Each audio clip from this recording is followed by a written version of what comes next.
말씀 좀 같이 생각을 좀 해보도록 하죠.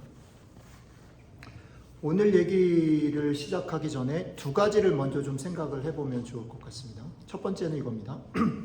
혹시 여러분들 중에 500피스 이상의 퍼즐을 맞춰보신 적이 있는 분들이 계신지 모르겠어요. 300피스 정도도 좀 비슷하긴 한데 300피스 안쪽으로 들어가면 뭐 큰 차이가 없었는데 한 300피스, 500피스 이상의 퍼즐을 맞출 때 되게 중요한 게 있어요. 뭐냐면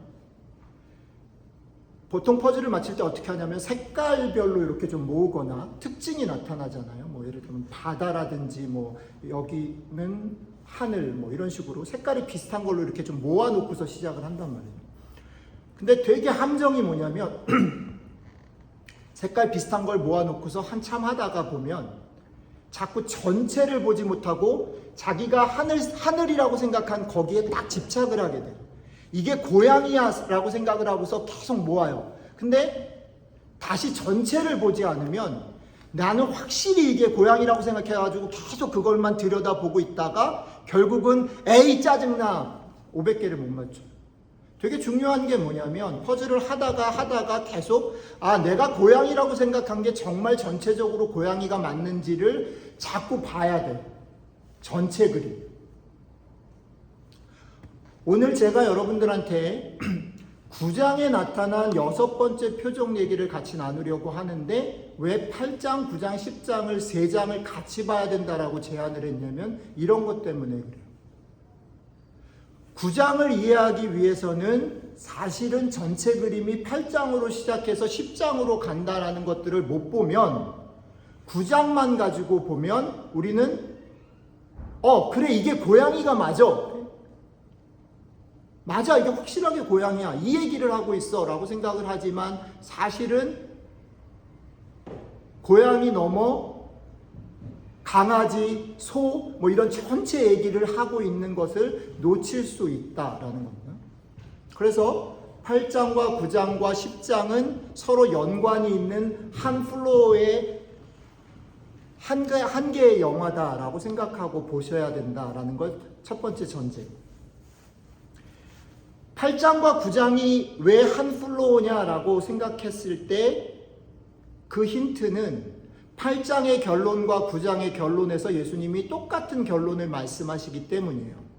8장을 얘기하면서도 예수님의 결론, 여러분들이 아까 읽으신 부분의 맨 끝에 보면 예수님 뭐라고 선언하십니까? 8장 사건은 뭐죠? 여러분들 제목 뭐로 정했어요? 여러 가지로 정할 수 있겠는데 가늠하다 잡힌 여인을 용서한 것 뭐 이렇게 얘기할 수 있겠죠. 사람들이 돌로 치려고 그러다가 그냥 갔다 뭐 이렇게 얘기할 수도 있겠죠. 그런데 그건 사건이고 사건의 끝에 예수님은 이것을 어떻게 결론 짓냐면 나는 세상의 빛이다 라고 결론을 내려요. 그게 8장의 결론이에요. 9장으로 가면 9장 얘기는 뭐죠? 9장 얘기는 앞을 보지 못하는 사람을 눈을 뜨게 한 실로암 사건이라고도 볼 수 있고 뭐 그런 식으로 설명할 수 있는데 어쨌든 이것도 사건으로 보면 앞을 못 보는 사람이 눈을 뜨게 해서 보게 한 사건이다라고 말할 수 있지만 9장의 결론도 예수님은 무슨 얘기로 끌고 가냐면 나는 세상의 빛이다. 그러니까 8장과 9장의 결론이 예수님이 내가 세상의 빛이다 라는 말을 하기 위해서 벌어진 사건으로 우리에게 소개하기 때문에 8장과 9장은 한 플로어에 있어요. 그러니까 같이 봐야 돼요. 8장, 9장. 연결되어 있다라는 거죠.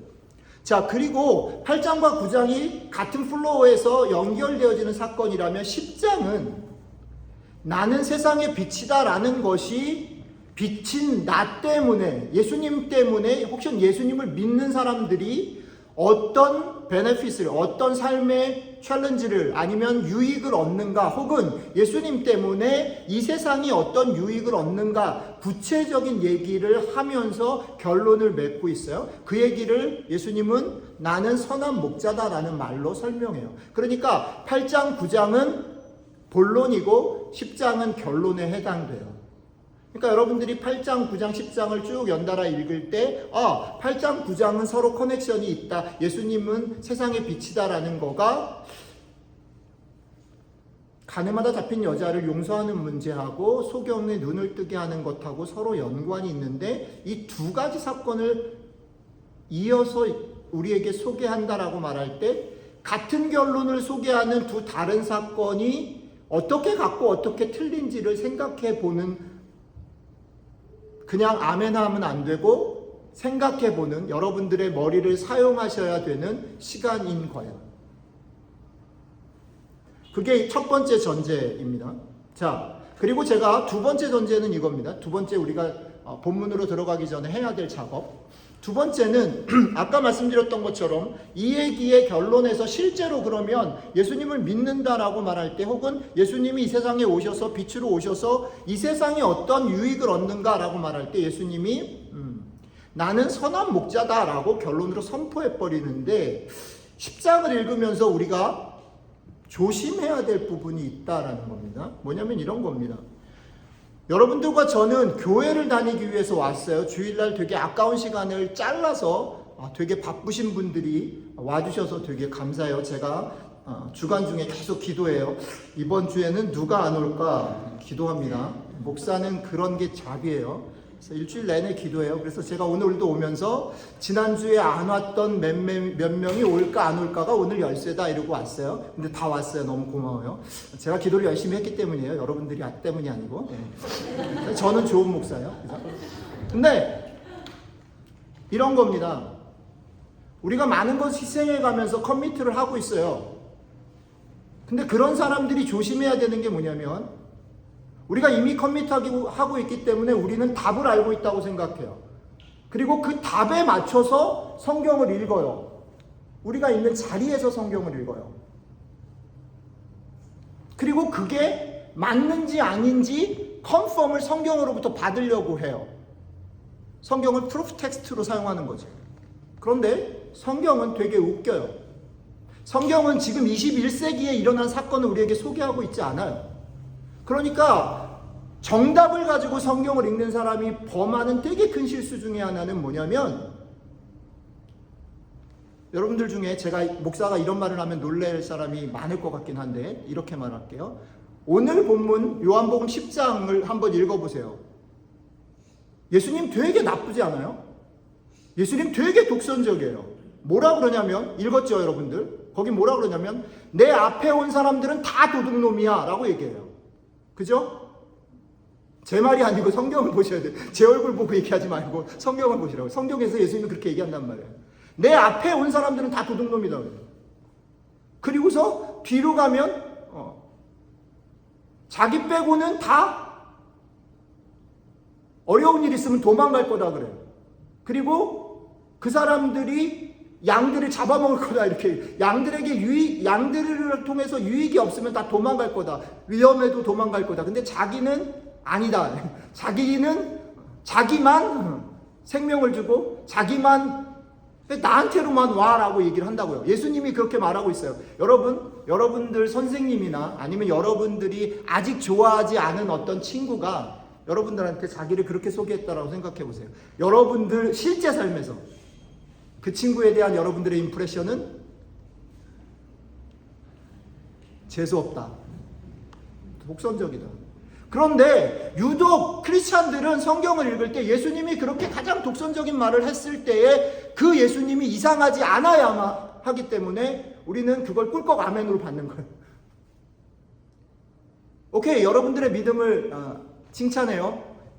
많은 시간들을 할애해서 주일날 교회에 온 여러분들의 믿음을 칭찬해요. 그런데 문제는 뭐냐면 이거예요. 성경이 그 얘기를 소개할 때 우리를 어디로 초대하고 있냐면, 그 예수님이 그 얘기를 하는 그 1세기 혹은 2세기 그때로 우리를 초대하는 거예요. 그 상황들 쪽으로 우리가 가지 않고 이 자리에서 예수님을 디펜스하기 시작하면, 성경이 우리에게 초대하는 그 자리 속에 계시는 예수님의 상황, 그리고 그 상황 속에 있는 예수님을 우리에게 애를 써서 소개하고 있는 성경의 저자의 노력을 우리는 깡그리 다 날려버리는 거예요. 그러니까 예수 믿는 사람들이 믿음이 너무 좋아가지고 세상 사람들이 우리한테 그 성경을 읽으면서 예수님 너무 독선적이야, 너네 신앙을 갖고 있는 기독교인들 너무 독선적이야 라고 말할 때 우리는 둘 중에 하나, 박박 우기거나 아니면 할 말이 없어져 버려요. 우리가 믿는 신앙과 기독교가 믿지 않는 사람들의 이런 공격에 대해서 되게 납작하다고요. 너무너무 납작해요.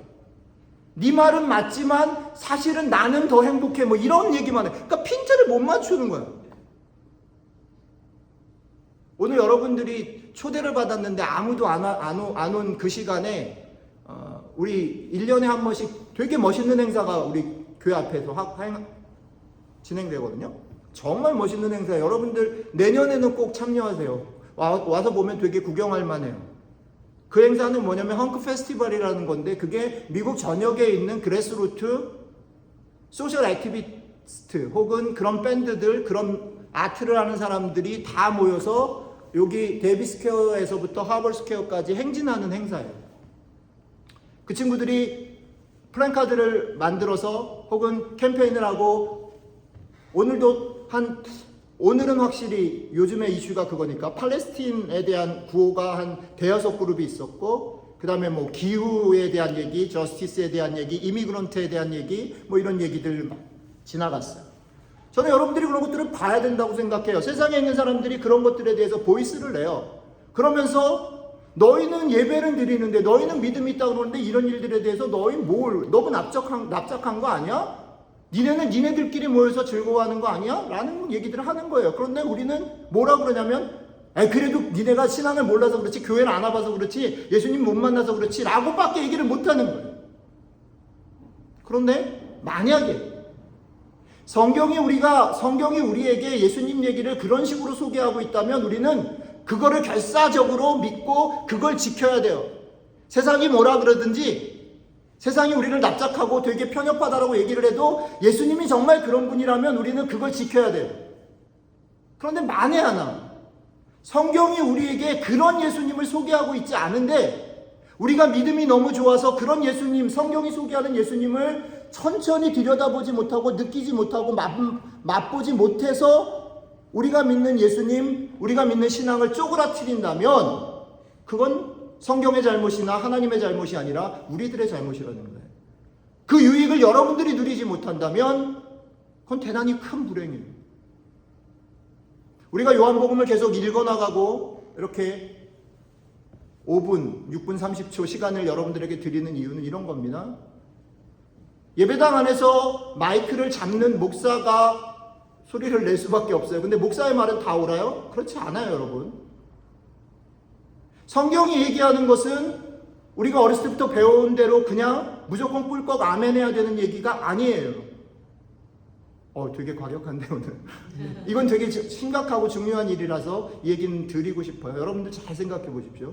자, 그렇다면 왜 예수님께서 지금 요한복음 10장에서 그렇게 독선적이고 모든 사람들을 깔아뭉개는 그런 발언을 했을까? 라고 생각할 때 다른 많은 얘기 다 빼고 오늘 맥락 8장, 9장, 10장의 맥락에서 예수님의 자리로 한번 가보자라는 겁니다. 10장은 아까도 말씀드렸지만 8장에서부터 시작해요. 자, 그러면 우리가 그 당시로 딱 들어가 볼게요. 예수님이 쪽수가 많을까요? 아니면 예수님을 공격하려고 하는 사람이 쪽수가 많을까요? 예수님을 공격하려고 고소하려고 저기서 사건을 하나 물어가지고 와서 그걸로 걸어가지고 예수님 공격하려고 고소하려고 했던 바리새인이 당시 상황에서 힘이 셌을까요? 예수님이 힘이 셌을까요? 당시 상황 속에서 머저리티들이 다수의 사람들이 바리새인의 말을 인정했을까요? 예수님의 말을 인정했을까요? 요한복음 10장에서 예수님이 나는 선한 목자다라고 얘기하는 이 상황은요, 우리가 알고 있는 것하고는 사뭇 다른 상황입니다. 예수님은 철저히 그런 면에서 외롭고 되게 소수의 사람이었던 상황이에요. 그리고 이 예수님에 대해서 8장도 그렇고 9장도 그렇고, 아니 조금 더 확장해서 보면 요한복음 전체 속에서 계속해서 당시의 세력을 가지고 있었고 당시의 보편적인 인정을 받았던 그룹은 예수님을 계속해서 어떤 식으로든지 고소하려고 하고 어떤 식으로든지 그를 막으려고 했었던 일들이 이어지고 있어요. 그리고 그 당시 상황 속에서는 그게 더 많은 호응을 받았어요. 그런 상황 속에서 예수님은 내가 선한 목자고 저 사람들이 틀렸다라고 말을 꺼내는 거예요. 그거는 이 말이 아니에요. 우리는 그 말을 이렇게 생각합니다. 그래, 기독교가 최고야. 우리가 믿는 예수님이 최고야. 그러니까 쟤들이 아직 안 믿어서 지옥 갈 거지. 아니요, 그 말이 아니에요. 여기서 예수님이 이 말을 하는 것은 내가 다고 내가 최고다라는 말이 아니라 이런 말이라고 생각해요. 나만 선한 목자야, 다른 사람 거들떠보지 마 라는 말이 아니라 너희들이 제발 내가 선한 목자인 이유, 다른 지도자들이 말하는 것과 내가 어떤 차이가 있어서 이 말을 하는지를 조금 주목하고 들어봐 줬으면 좋겠어 라는 톤으로 말을 하고 있다라는 거예요. 그런데 너무 소수고 너무 몰리기 때문에 그 얘기를 그거죠.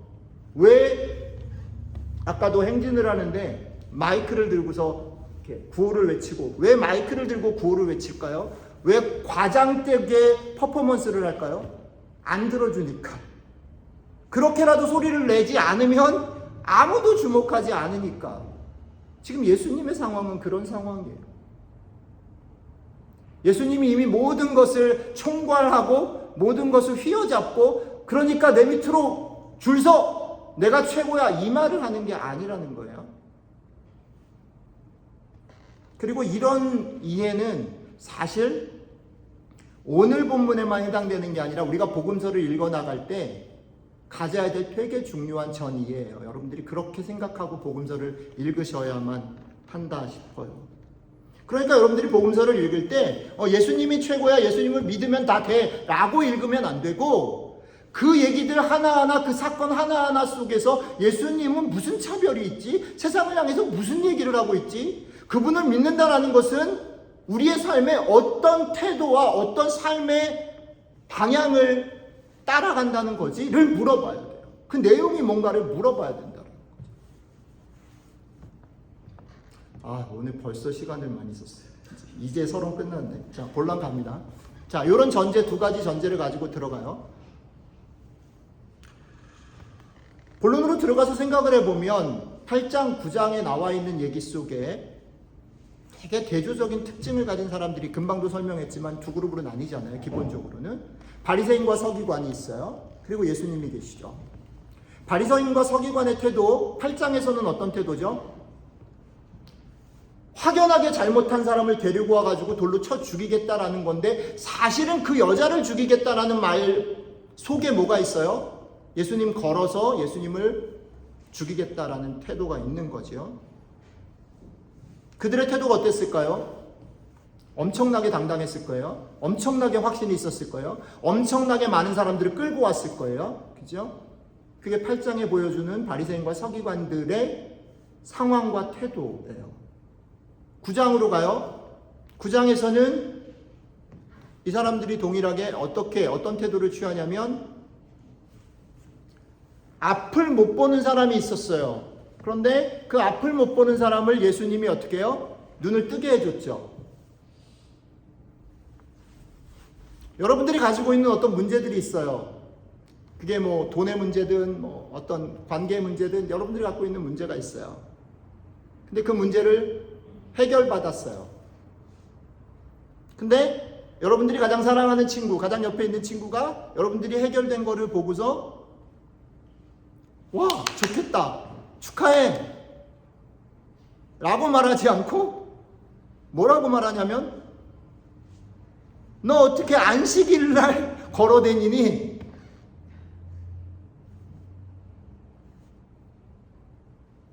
그 얘기를 바리새인과 서기관들이 하고 있어요. 그들이 지금 다수로 옳다라고 생각하고 중요하다라고 생각하는 그것에 안 맞는다는 거예요. 이 사람이 눈을 뜨느냐 안 뜨느냐, 잘 먹고 잘 사냐, 배고파 죽겠는데 배가 불러지느냐라는 것이 관심이 없고, 이 사람이 잘 되는 것에 관심이 없고, 그들이 생각할 때 지켜져야 되는 룰들이 깨지지 않느냐에 관심이 있어요. 그런데 8장과 9장에서 동일한 태도는 뭘까요? 이들이 이런 태도를 취할 때 여러분들이 한번 상상을 해보세요. 이들이 어떤 마음으로 어떤 폼을 잡으면서 이 일들을 할까요? 누구보다 자신만만하게 일을 했을 것 같아요. 그리고 옆에서 구경하는 사람들은 이 사람들을 존경했겠죠. 부러워했거나 무서워했을 거예요. 그게 9장에 조금 소개되고 있어요. 대표적으로 그 소경의 부모가 호출되죠. 근데 그 소경의 부모가 말을 못해요. 자기 아들이 분명히 눈이 떠졌는데 추궁을 막 받으니까 자기가 그 추궁에 그러니까 곤란을 겪을까봐 자기가 말을 못해. 그리고서 누구한테? 불쌍한 자기 아들한테 밀어. 이런 아빠가 있어. 근데 여러분 이 생각을 해야 돼요. 그 정도로 이 사람들이 기세등등했다는 거예요. 이 사람들의 기세등등함이 이 아빠를 그냥 죽일 수 있는 모양새를 가질 정도로 힘을 가졌다는 거죠. 그러니까 그 아빠가 자기 아들이 눈을 떴는데 그 일을 함부로 말을 못해. 그 정도로 무서워하는 거죠.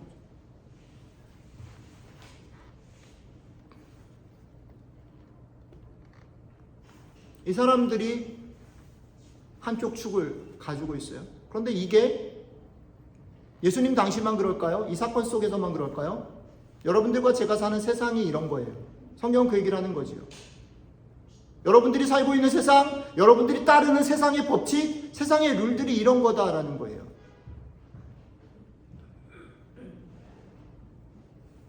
이런 세상의 풍경에서는 확신이 있고 힘이 있고 큰 소리 치는 사람이 맞아 보이고 그게 옳아 보여요.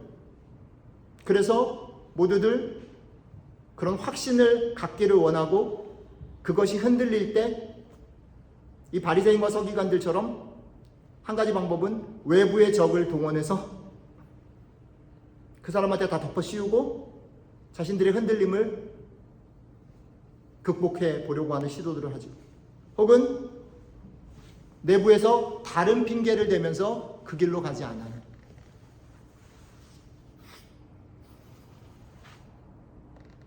그걸 제일 잘하는 사람들이 누굴까요? 신앙을 가지고 있는 사람들.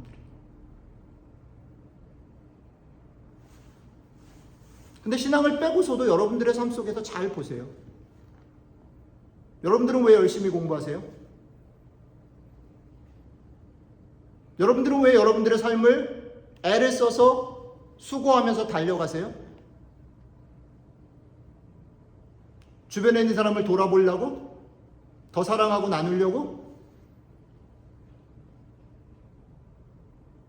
일단은 내가 행복해지려고. 근데 행복해진다라는 걸 어디다가 우리가 살고 있는 세상을 두냐면 힘이 세고 인정받고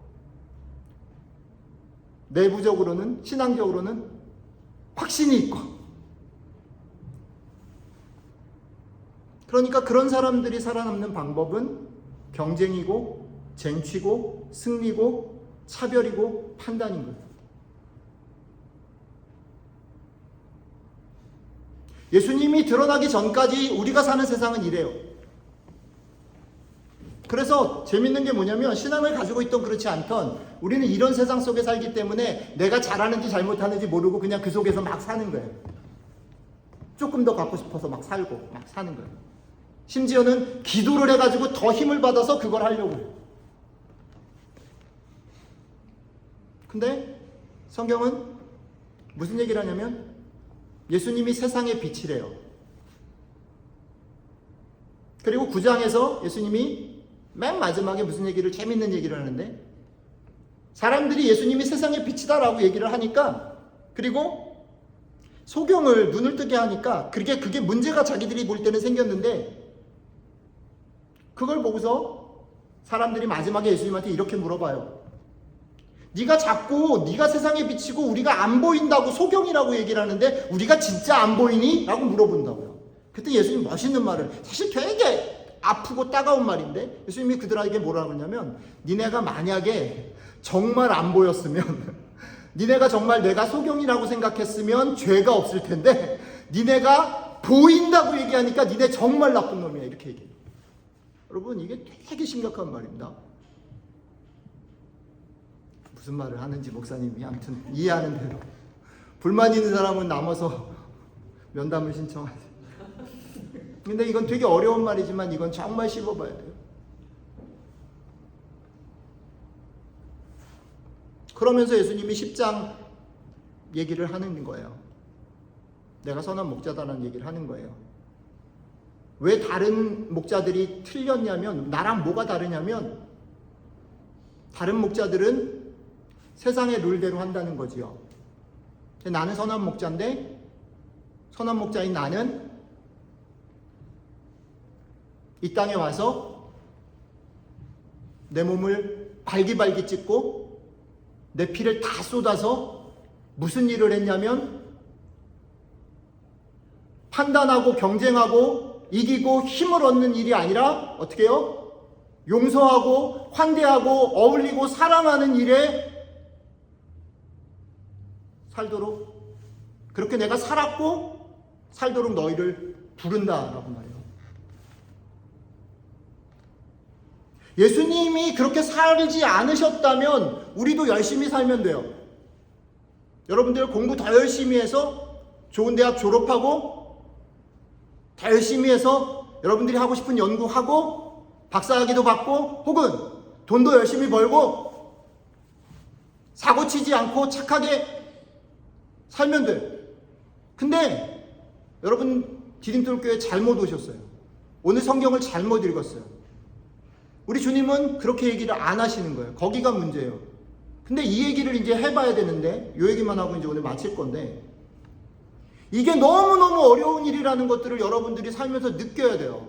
이게 어려운 일이 아니고, 목사님 그죠, 사랑하고 살아야지 이래버리면 그 다음 얘기가 안 되고, 예수님 말대로 용서하고 사랑하고 경쟁하지 않고 산다라는 게, 우리가 사는 세상에서 그렇게 산다라는 게 불가능해요 라는 것들을 느껴야 된다고.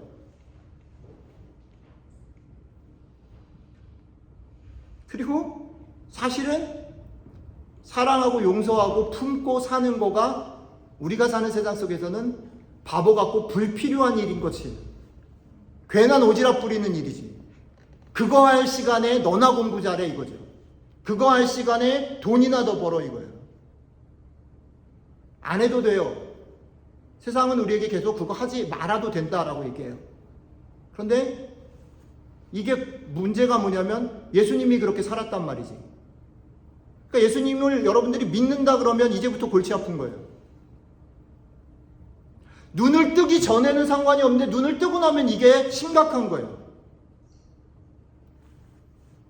이 얘기까지만 하고 갑시다. 매트릭스죠. 빨간 약 먹을래? 파란 약 먹을래? 이 얘기죠. 그러니까 빨간 약 먹으면 안 된단 말이지. 그죠? 아직 안 먹으신 분들은 심각하게 생각하시고 먹을지 말지를 결정하시고, 먹은 것 같다라고 생각하시는 분은 심각하게 한번 생각해 보세요. 내가 무슨 짓을 한 건가? 이 얘기를 1차적으로 하는 거예요.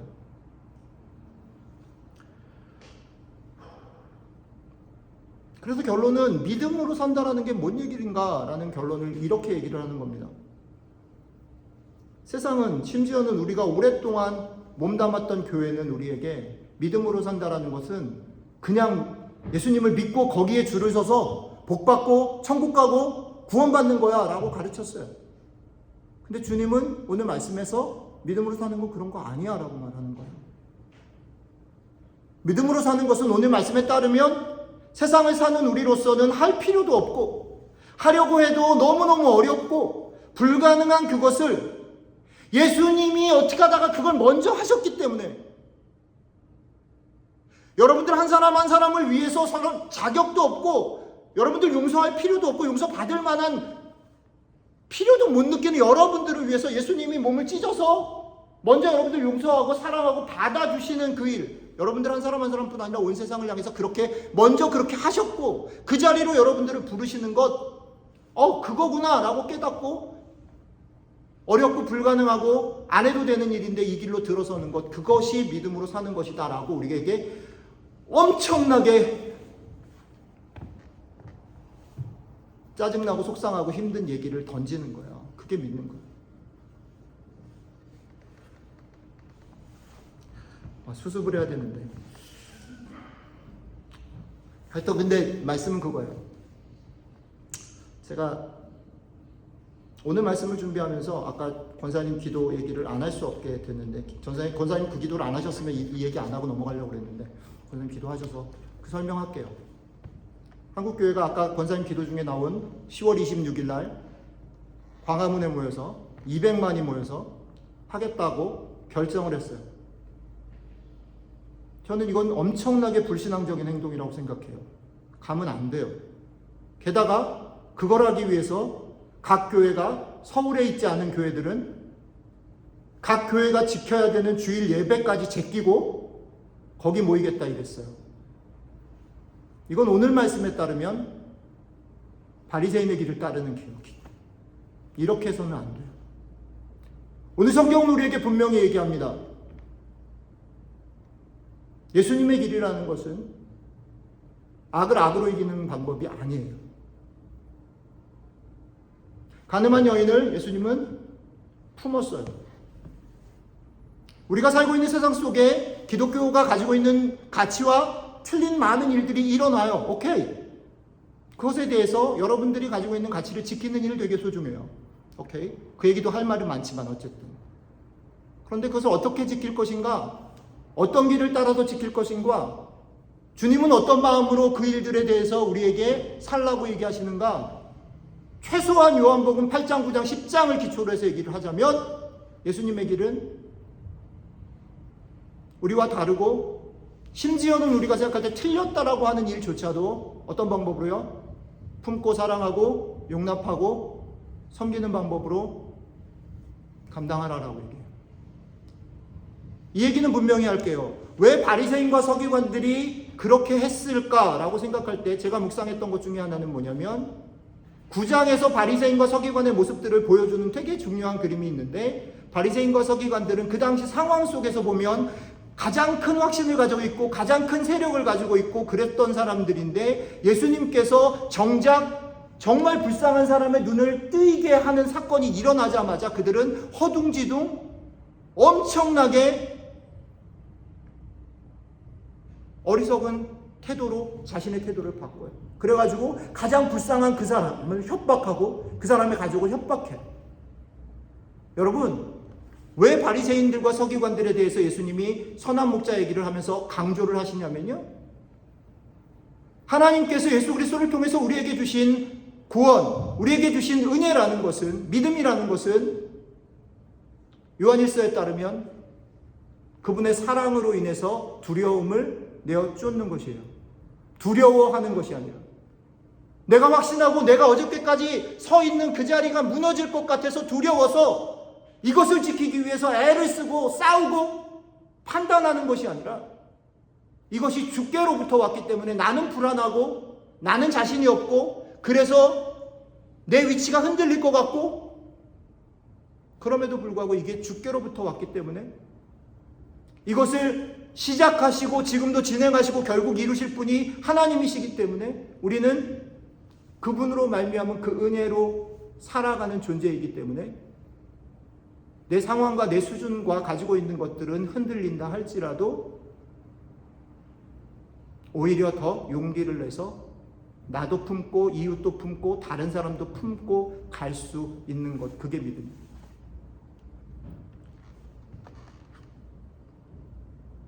적용만 4개 하고 마칠게요. 이거 설명하려면 더 길어지니까. 예. 여러분들한테 드린 원고에 4가지 적용을 여러분한테 드렸어요.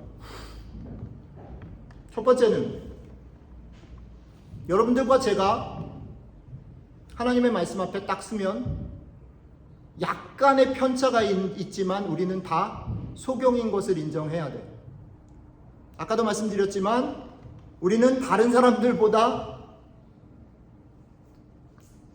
조금 교회 생활을 잘할 수도 있고 조금 못할 수도 있고 교회를 좀 오래 다녔을 수도 있고 교회 생활을 신앙생활을 하다가 조금 더 아주 격렬하고 확실한 하나님의 응답이나 신비한 것을 경험했을 수도 있고 아닐 수도 있고 차이가 있지만 그랬거나 말거나 상관없이 우리 모두는 예수 그리스도의 기준 앞에 빛 앞에 서면 다 소경입니다. 우리는 여전히 우리 눈에 보인 것, 우리가 경험한 것, 우리가 확신한 것에 묶여서 그것을 인도하시는 하나님을 보는 더 큰 그림을 못 보는 소경입니다. 여러분들의 삶에서 이것을 되게 뼈아프게 실감나게 경험하실 수 있으면 좋겠어요. 두 번째, 여러분들과 저는 소경이에요. 우리는 할 수 없어요. 우리는 다른 사람들에게 베풀거나 너그러워질 수 없어요. 내가 불안하니까. 그런데 그런 우리들을 주님은 먼저 사랑하셨어요. 말로만이 아니라 그분이 직접 이 땅에 오시고 그분의 몸을 찢고 자신의 생명과 피를 줘서 여러분들과 저를 사랑하시고 우리의 목자가 되셨어요. 여러분들과 제가 소망이 있는 것은 우리 속에 무언가 태도가, 우리의 실력이, 우리의 힘이 늘어나서가 아니라 우리에게 목자가 계시기 때문인 것을 기억하시면 좋겠어요.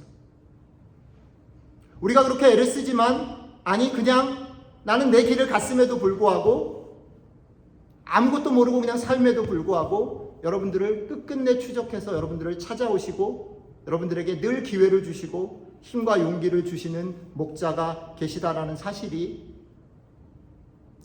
말도 안 되고 사실 어려운 이 길을 갈 수 있는 이유가 되실 수 있으면 좋겠어요. 그 다음에 세 번째, 여기에 동의한다면 그 주님, 나의 선한 목자 되시는 주님이 계시다면 여러분들이 그 주님의 양이 되길 원한다면 여러분들이 취해야 될 세 번째 태도는 그 목자의 음성을 듣고 그 목자의 음성을 따르셔야 해요.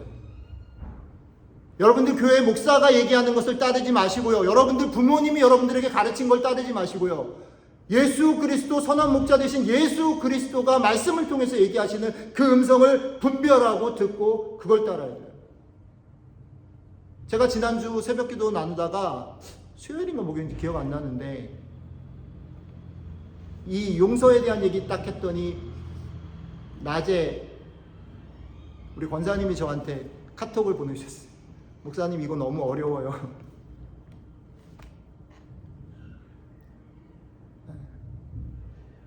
너무 어려워요. 근데 제가 권사님한테 기도하면서 답한 건 이거예요. 어려워도 그게 주님의 음성이면 그걸 따라야죠. 여러분, 우리는 선한 목자이신 주님의 음성을 따르는 양이어야 해요. 그게 편해서, 그게 좋아서 아니에요. 그분이 걸었던 길, 그분이 보여주신 길, 그 길이 쉽지 않고 멀어도 그 길에 서야 해요. 그걸 마지막으로 오늘 본문은 우리에게 이렇게 소개합니다. 두려워 말고 환대와 나눔과 사랑하며 살아라. 그 길은 두려움에 판단하고 차별하고 혼자 이기며 가는 길이 아니라 쉽지 않지만 용기를 가지고 나와 다른 사람을 환대하고 같이 나누며 더불어 사랑하는 길이다. 예수님이 그렇게 하셨다.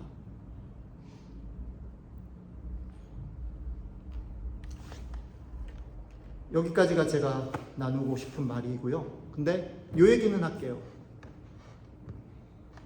이렇게 말하면 그냥 폼나는 목사일 수 있겠지만 제가 이 말씀을 준비하면서 이번 주 중에 제 마음에 제일 깊게 도전됐던 건 이겁니다. 여러분, 이거는 되게 추상적이고 멋있는 명제가 아니고요. 우리들의 아주 일상 속에서 아주 사소한 거예요. 뭐냐면 이런 겁니다. 내가 가장 가까이 있는 사람, 우리 와이프죠. 이 말을 가지고 난 이 사람 되게 잘 안다고 생각했는데, 네? 알고 사랑하고 대했다고 생각했는데 아니더라고. 내가 가장 사랑하고 안다라고 생각하는 그 사람하고 나와의 관계 속에서 내 마음대로 그 사람을 해석하고 내 마음대로, 근데 내가 생각해왔던 것이 다른 어떤 일들이 일어났을 때 싫은 거예요. 오늘 제 말이 대단히 무슨 거창한 구호 얘기가 아니었으면 좋겠어요. 여러분들한테. 여러분들의 삶을 잘 들여다보세요. 여러분들 가장 가까이 있는 사람, 그 사람들 중에 여러분들이 받아들이기 어려운 태도나 스타일이 있거나,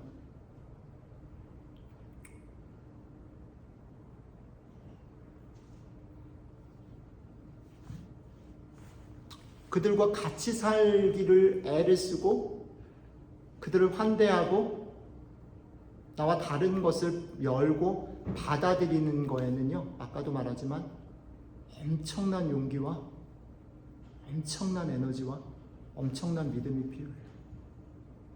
그래서 저는 앞에서 마이크 잡고 이렇게 얘기하지만 사실 참 되게 부끄럽고, 주님 앞에 서서 다시 주님 도움이 필요해요, 은혜가 필요해요 라고 고백할 수밖에 없어요. 여러분들이 이런 고백 속에서 오늘 하루 아니면 이번 한 주 동안 아주 조금이라도 예수님이 걸어가셨던 그 길들 따라서 여러분들 주변에부터 시작해서 경쟁하고 판단하고 구분하는 게 아니라 환대하고 사랑하는 길에 조금이라도 들어가실 수 있으면, 맛보실 수 있으면 좋겠습니다. 기도하고 마칠게요. 한 1분 정도만 여러분들한테 시간을 드리겠습니다. 여러분들이 오늘 얘기를 소화가 됐을 수도 있고 아닐 수도 있는데, 여러분들한테 들려오는 얘기에 한번 주목해 보시면 좋겠습니다. 그게 어떤 반응이라도 상관은 없는데, 한 1분 정도만 그 반응들을 좀 고백을 하시던, 찬양을 하시던, 아니면 회개를 하시던, 아니면 짜증을 내시던 반응을 하시고 제가 마무리하는 기도하고 마치도록 하겠습니다. 같이 잠깐 기도하는 시간 갖죠? 기도하겠습니다.